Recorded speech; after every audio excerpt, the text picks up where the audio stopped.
Welcome to lecture 14. In this lecture, we will continue our discussion on armature reaction that we have discussed in lecture 11. Let's quickly see what we have discussed in lecture 11. In lecture 11, we said that we have drawn the phasor diagram for a synchronous machine. Then we said that this is our flux produced by the field, which is the rotor here. This is the flux produced by the armature, which is the stator here. And then we said that this is the resultant flux that is there in the air gap, and we call this as phi r.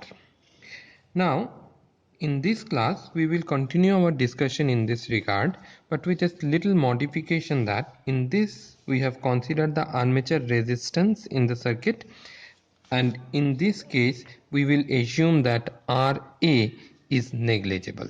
That is, we will make an assumption that the resistance of the machine is very small and it can be neglected. Now, to give you an insight, the resistance of the machine is approximately 1/100th of the reactance of the machine. This is just an assumption or a thumb rule or an idea, but for a large machine the resistance is much smaller than the reactance. So for all performance calculation other than efficiency, we will neglect the resistance. So from now onward, unless and until it is explicitly mentioned that the resistance is present in the machine, we will neglect the resistance in the machine. So if we neglect the resistance, the equation now becomes E, that is induced EMF, equal to terminal voltage plus IA into Xs. In our previous class or previous lecture, there is another term IARA which we have neglected here. Now let's look at the phasor diagram. If you look at the phasor diagram now, you will see that this is my V, this is IA axis. How we have drawn IA axis? We have drawn IA axis to be perpendicular to I. First we have drawn I, then from I we have drawn a line perpendicular to this. So from this point to this point is IA axis. This is the magnitude and it is perpendicular to I. Why we have drawn it like this? Because IA axis lead IA by 90 degree. That's why we have drawn it like this. So V plus IA axis is equal to E. Then what we did? Then we have drawn a line perpendicular to E and leading E. So this is my phi f. This line represent my phi f. What is this phi f? This is the flux produced by the field. That is, in the synchronous machine we are talking about this flux, the flux produced by the rotor conductor or the field. Then this is the armature flux, that is the flux produced by the stator coil. That is this flux we are talking about, the flux produced by the stator conductor. So how we have drawn this? We have drawn this to be parallel to IA. Why it is parallel to IA? Because this flux is nothing but MMF by reluctance, and MMF is N into IA by reluctance. Since these two are scalar quantities, the direction of this flux, that is armature reaction flux, and direction of IA will be same. So phi AR will be parallel to IA. So this is IA, we have drawn phi AR in this direction.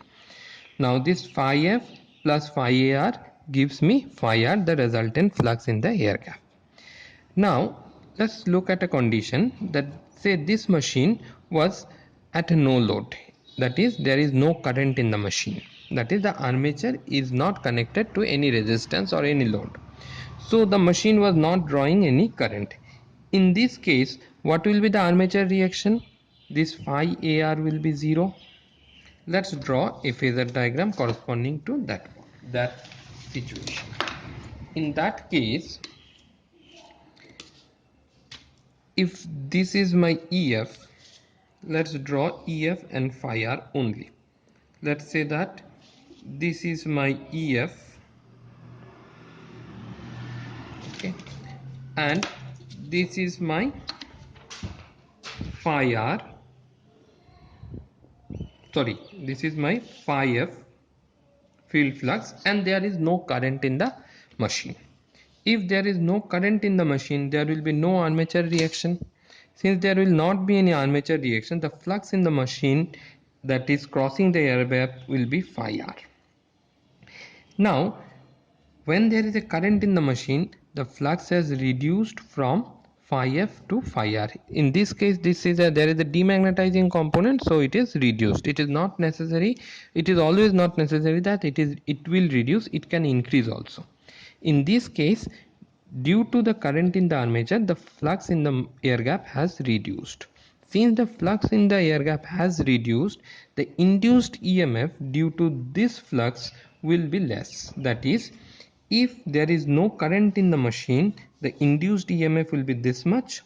That is, this is the flux in the machine that is crossing the air gap. For this flux, this much will be the induced EMF.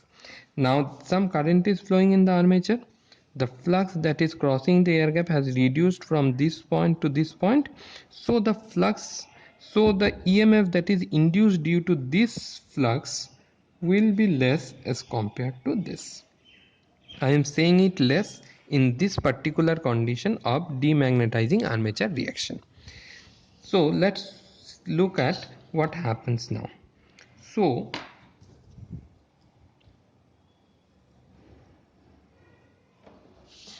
there will be another parameter, we will write it here. This is ER. What is ER? ER is the induced EMF due to this phi r. What is the phi r? Phi r is the net flux that is crossing the air gap. That is, we have a machine, we have a rotor, we have a stator.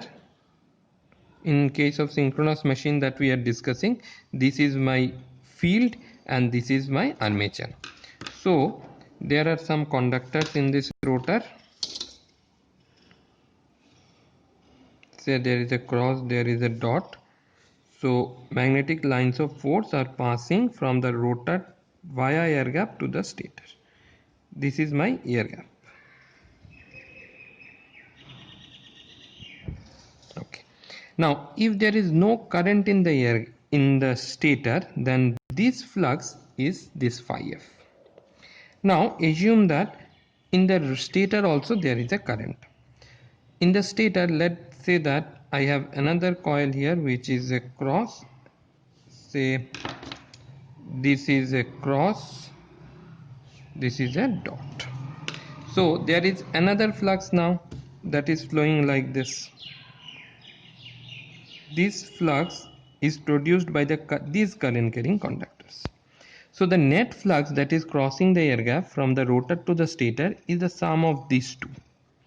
That is what I am showing here. This is the flux produced by the rotor. This is the flux that is produced by the stator, and this is the resultant. So under the influence of this stator current, the net flux here has changed from phi f to phi r. So the induced EMF from no load condition will change to this condition.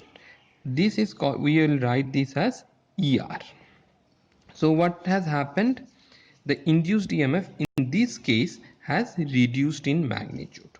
So how we can show it in the equivalent circuit? What is the equivalent circuit of our synchronous machine? We have taken it as a voltage source, and then from now onward we will not consider resistance. So there is a reactive drop here, and then we have a terminal voltage. This is the equivalent circuit of a synchronous machine. This is my EF, this is my VT. Now today I am saying that this EF becomes a function of this current. That is, what will be the terminal voltage that will be induced depends on the armature current, because of armature current the flux in the air gap changes. So how we can show that? We can show it like this. We will write this as EF. We will not write this voltage as ER, because if we make this a variable voltage, our analysis will be difficult. So what we do, we write this voltage as EF, and then we add a reactance here XAR, and then we write this voltage to be ER. Now after that we add another inductance, we call it as XL, and now we write this as Vt. So let's look at what is this. When there is no current in the circuit, the drop in this reactance and this reactance will be 0. Now when there is a current in the circuit, there will be two reasons for voltage drop. One reason for voltage drop will be, there will be two reasons for voltage drop. One reason for voltage drop will be the flux in the air gap has reduced, and another will be the reactive drop in the circuit. That is, there is a reactance in the circuit. In that reactance, as the current increases, there will be a drop, so this voltage will be less than this. This is one reason. Another reason is that the air gap, flux in the air gap has reduced from this point to this point. So there are two reasons for voltage drop. One is the change in flux in the machine, another is the drop in the reactance. So for ease of calculation, we show both these drops as a drop in a inductance. So this inductance that is shown here represents the drop in the voltage due to change in the flux, and hence we write it as XAR. This AR means armature reaction. This reactance is known as the armature reaction reactance, and this XL is the leakage reactance, that is the drop due to the inductance of the machine. Now for simplicity, what we will do, we will combine these two, and in most of the cases we will draw the equivalent circuit like this.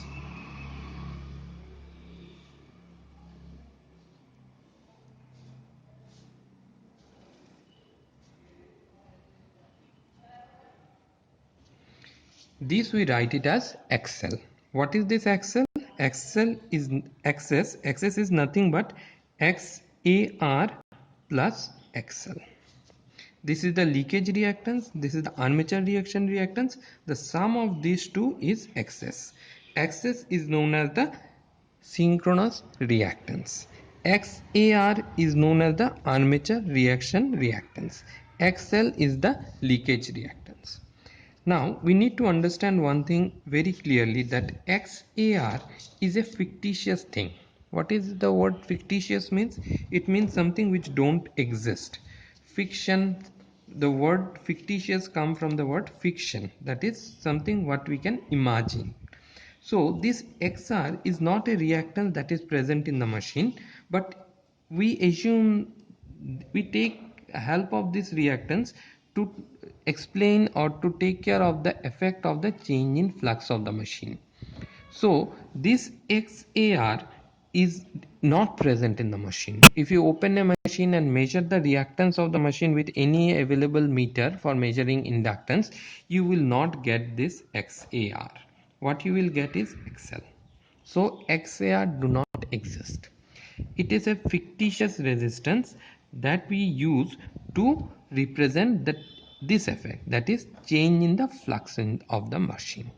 So XAR do not exist, but we will explicitly, or we will continue to use XAR to represent this condition of armature reaction.